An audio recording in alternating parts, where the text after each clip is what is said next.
Hello and welcome to Math 126 for the fall 2021 semester at Mesa Community College. My name is Professor Jennifer Caldwell and I'm looking forward to being your instructor for math this semester. In this video, I would like to walk you through some helpful tools that you'll find in Canvas and also share with you some tips so you can be successful not only in our math class but in all your college classes. So first we're going to go over just some general tools in Canvas that will be applicable to any class that you're taking that's integrated in Canvas. After that, we'll dive into the specific tools and tips that will help you in our math class. So the first general tool in Canvas that you will see no matter which course you're logged into is going to be the to-do list on the right-hand side. The to-do list will show you any announcements for that week, any assignment due dates, any discussion boards, basically anything that's up and coming in the near future. And it's nice because it's kind of like a week at a glance. So you can look at the due dates and you can even click on the links. They're live. It'll bring you to that assignment or that announcement. But it basically just helps you manage your time for the week. It helps you kind of look at everything that you have in front of you for the week so you can manage your time and make sure that you stay on top of all your due dates and that you don't miss anything. In the spirit of due dates and keeping track of a calendar, I also want to show you the calendar tool. So if you look over here on the left, all the way on the left, if you click on calendar, the calendar tool gives you like a monthly glance at all your courses and any assignments that are coming up for all your courses. So what's nice about the calendar tool is you can color code all your classes over here on the right. So let's say you're enrolled in 3 different classes at MCC. You can give each class a different color. And then your calendar will be populated with your assignments. So that's really nice, especially if you're a student, but then you also say have a job, or you also have family obligations, or you also have, athletic obligations, whatever they are, and you want to merge everything into one calendar. Well, the calendar tool in Canvas can show you all your academic deadlines and duties for the week, and then you can merge that with your personal calendar. So in one planner or in one calendar, you can have everything in one place. And that really helps you identify where you have extra time or what days you really need to make sure that you're focusing on your schoolwork, what days you have some downtime, etc. So it's nice to know everything at a glance so you can really be on top of your time management for the week. Another tool I want to show you is the inbox. So the inbox is a messaging system within Canvas. So you can message your instructor, that would be me, or other students in the class through the Canvas inbox. So you don't have to go to an outside email server to contact somebody that's in your Canvas course. That will be the main way that I will correspond with you. Sometimes I might send out a message to the whole class, or you might find that I might send a specific message to you if it's something specific that I just want to share with you. Perhaps it's an assignment grade, or perhaps it's a question you had and I'm responding to your question. But you want to make sure that you are familiar with using that Canvas inbox. And it's really nice because there's just a drop-down menu and you can find the name of anybody that you need to message. Speaking of messages, you don't want to miss any messages either. So the next thing I want to show you is up here under the account tab. So your name and your icon will pop up, and I want to focus on the notifications tab. So in Canvas, you have the ability to have notifications pushed to your mobile device, whether it be your cell phone, a tablet, whatever you use. So anytime your teacher sends you a message or updates grades or posts an announcement within Canvas, you can get it pushed to your phone, just like you would get a social media notification or a YouTube notification. Now you can get notifications from Canvas. So you don't always have to be sitting in front of your computer and logged in to read a recent announcement or to see a recently posted grade. I have instructions for setting this up in the modules in Canvas, which is what we are going to look at next. Okay, so I just went over a few general tools that will help you in all your courses, but now let's focus on some tools in Canvas that are going to be more specific to the way our math course is organized. So when you log into our course in Canvas, you come to this homepage. So this is where you will land. At the top of the homepage will always be the 3 most recent announcements. So right now there's only one announcement, but as the semester gets rolling and as I post more announcements, you'll always see the top 3. You can always go back and look at prior announcements if you remember an announcement and you remember there was, a link or something that you probably wanted to refer back to, but it's not showing up in the latest 3 announcements, you can always just click on the announcements tab on the left and scroll through and find the announcement that you are looking for. I recommend that you have your modules. So first, let's go to modules. Whenever I say the word modules, I kind of chuckle to myself because I will say it a lot. Usually, if you're looking for anything in our course, I will say it's in the modules. Look under the Chapter 5 module, or I might say it's in the Helpful Student Resources module, or I might say it's in the exams module.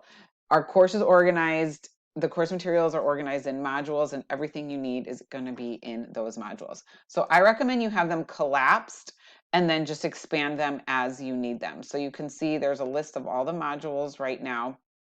And let's just briefly kind of look at some of the modules. So the Getting Started module, we will most likely use that during the first week of classes the most. We will go through all of these pages when we meet each other in class, and we are in person starting next week. But for now, like I said, I just want to give you this little brief overview. You can find lots of valuable information here. The 4P system is our routine that we will follow every week, and it will guarantee that by following the routine, you will stay on top of your due dates and you will be able to build your content knowledge from week to week. So you'll learn material one week and then next week we will build on it. And by following the routine, you'll be building that foundation you need to reach success in intermediate algebra, which is the class we are in, Math 126. So that is in the Getting Started module. You can see there's a module for the first week of class. So all the assignments we're going to do during the first week of class, or all the activities that we're going to do, are going to be housed in this module. And then there's the Helpful Student Resources module. That module is one you'll probably refer back to many times throughout the semester. It might be the middle of the semester, the end of the semester, pretty much any resource you need, whether it has to do with our math class or any other entity on campus. I have a link to it, or I have a way for you to find it here in the Helpful Student Resources. So you can find anything in here from tutoring to technology support to Canvas support. Right here, it tells you how to set up those push notifications I talked about, basic student needs, basically any technology resources, anything you need. There's calculator tutorials here, can be found in the Helpful Student Resources link.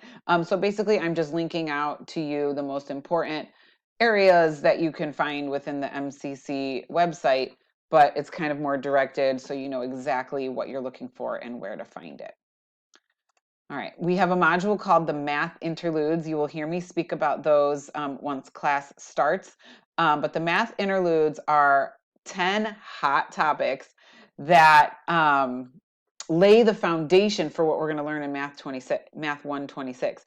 So these 10 hot topics are grounded in basic arithmetic and introductory algebra, but they lay the foundation you need in order to be successful in Math 126. So by having a strong foundation in these 10 topics, and these topics should sound familiar to you, like order of operations. I'm sure you recognize that, solving linear equations. I'm sure you recognize that topic. But by constantly improving and strengthening your skills in these areas, you're setting yourself up for great success in our Math 126 class. And we'll spend time during the first week practicing these skills, but we'll constantly be spiraling back to them. So it might be like the middle of the semester or even toward the end of the semester, we might spiral back towards one of these topics because it directly leads into something new that we're learning. And by reviewing the foundation and strengthening the foundation on a just-in-time basis, you're going to get it right when you need it so you can be successful in a new topic for Math 126. So these resources are always here for you to review, and we will refer to them in class as well. Anything that has to do with quizzes, online quizzes or in-class quizzes, will be in the quizzes module. Same thing with the exams. All the resources you will need for exams will be found in the exams module. And then the rest of the modules are divided up by chapter. So for example, let's take a look at chapter 5. So you can see section by section, the routine looks the same. Remember, I talked about the 4P routine. So the first P stands for prepare. That's 1. The second P stands for preview. The third P stands for participate.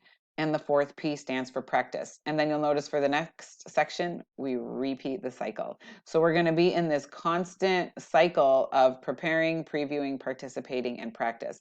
And by following that routine, You are ensuring that you're not missing any assignment deadlines, you're not missing any material, and you're ensuring that you're laying the foundation, that strong foundation you need to move forward each week with the class. So let's talk about this routine. So I'm going to click on these links. So the first one is prepare. So before we begin any new section of material, you're always going to interact with some material on a preliminary basis before you even come to class. That is called prepare. So you can see there's a Google slideshow that's interactive. There might be videos, there might be interactive slides where you will take notes, but it's a little preliminary basis just to give you an introduction to it before you even come to class. Then after you explore the slideshow, click on next. There's a place for you to submit your notes, and we'll talk more about this in class, but you will submit your notes for that section. And then the preview assignment. The preview assignment is a quick 5-question assignment that you will complete before coming to class. And again, it's just on like a entry level preliminary basis, just to kind of get an idea of how you feel about the material, what areas of it you already feel strong in, and then what other areas you want to practice in. So you'll have a self-assessment idea of where you want to focus in class, and then I, as your instructor, I can also look at the results and make sure we focus on the needed areas to make the most out of our time in class. Then we participate. So that's when you actually come to class. So when you come to class, you've already seen the material on a preliminary basis. Now it's time for us to dive deeper. This is the real meat and potatoes of the lesson. And in the participate page, I have the resources that we're going to use in class already posted. So some students like to access them ahead of time, or in the event that you might be absent, you can always go to this participate page and have access to the materials that I presented in class. Well, they're already posted here for you to use. Okay. So if you reach out to a friend and you want to, compare notes, maybe you were absent for a day, you can come get the outline of the notes and then reach out to a friend if you have any questions on how to complete the notes for that day. So that's just one example of how to use the resources here. And then after we participate in class, then we practice. So this is the practice set that you will work on after we really dive deeper into the material and we do all the fun learning activities and active learning activities and engagement during class. Then you're ready to practice the material to make sure that you have mastered it at a level that's going to help you move forward. Okay, a couple other things I want to show you. If we go back to our home page, one of the most beneficial links I think you'll find in this left-hand navigation menu is the link for MCC Math Tutors. We offer math tutoring on both a virtual basis as well as an in-person basis. When you click on that MCC Math Tutors link, during the semester, when the tutoring center is open, you will see green dots next to each tutor's name, and they will be showing as online. Right now, they look like they're offline because I'm recording this video before the semester has started. But whenever you need tutoring, all you have to do is go to that link, find a tutor who's showing as online, boop, you click on their link, and their webcam pops up, your webcam will pop up, and you can interact with that tutor. No appointment is necessary, and it doesn't cost you anything. So you have access to our MCC Math Tutors, whether you're at home on your computer, or maybe you're on campus, but you're just sitting at a computer in the library, or you're on your laptop, and you have a quick homework question. Somebody in the tutoring center will be available to help you during their hours of operation. There's also in-person tutoring that you can schedule by appointment, and the information for that is located in the syllabus. So tutoring and help is literally just one click away. I'm also going to be holding some of my office hours in a virtual format. So some of my office hours will be held in my office on campus, and then some of them will be virtual. So if there's times you want to connect with me, but you're not on campus, you can connect with me during our virtual office hours, and you will click right here in my WebEx link for virtual office hours. And then the last thing I want to draw your attention to is the Thunderbird tech support. Any technology related concerns you might have that have to do with any of your classes, if you click on Thunderbird tech support, again, your webcam will open up with a live analyst who can help you with your technology needs. Thank you for making it to the end of this video. I can't wait to meet you in class.